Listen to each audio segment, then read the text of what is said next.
Man, it's cold outside. Where did the fishing season go? Got the heat on in there.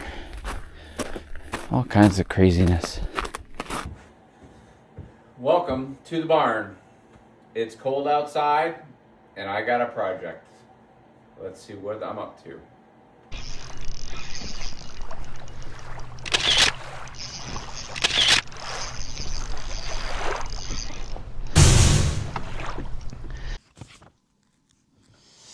Last season, I ran the MotorGuide Xi3 through my entire tournament season, and I know it pretty good.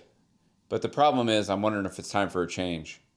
Today, I'm going to compare the Xi3 to the Minn Kota Terrova. This motor I've never ran before, and I know hardly really anything about it. So I want your take. Should I be switching for the 2026 tournament season? Now that I've had a couple of full seasons on the Xi3, I know how it reacts in the wind, I know its strengths, and I definitely know its quirks. When the PinPoint GPS corrects, the Xi3 reacts fast, sometimes too fast. There have been times when it'll whip the kayak a little harder than I expected.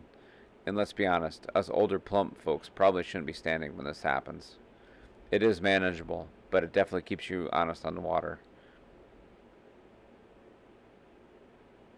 The other reason that I've really been considering the switch is the fact that on high speed, the motor trips out and it throws the breaker. I'm not sure why. I've replaced the battery, I've redone the wiring a time or two, and it continues. So, if you've had that problem, let me know. This is new for me. I'd never run a Terrova before, but I've heard for years that it's in another league. Stronger steering, smoother spot lock, and it's built like a tank. Just handling it here on the bench, you can feel the difference. The components are heavier, and the steering motor feels more robust, and everything about it looks like it was made to last. The Xi3 deploys light and fast, and I've done this hundreds of times. The Terrova's lift assist feels more controlled and refined. The real question for me is whether the added weight and complexity translate into a better performance on the water. One thing I know for sure is how the Xi behaves on PinPoint GPS. It locks in aggressively, and yeah, it can whip the kayak when it's correcting position. I haven't run the Terrova yet, but the spot lock has a reputation for being smooth and more consistent. Just looking at the steering components here, I can tell you it's built for stability.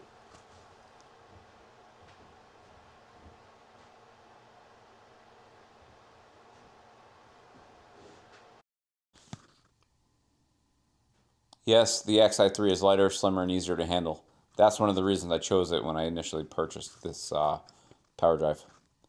The Terrova is definitely heavier and larger, but sometimes that size comes with benefits, like more stability and more consistent control. Rigging the Xi3 was simple. Clean wiring, predictable setup, and zero surprises. The Terrova, this is going to be a project. It's heavier, it needs more reinforcement, and it'll take some time. But sometimes the hardest installs end up being the best and setups in the long run. So just the Xi3 remote control is just pretty basic, just buttons, no LCD, and a couple batteries internally.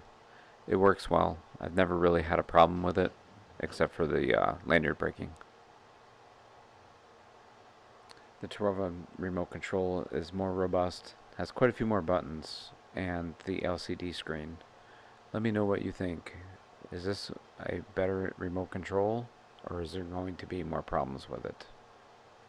So, should I stay with the Xi3 or should I switch to the new Terrova for the 2026 tournament season?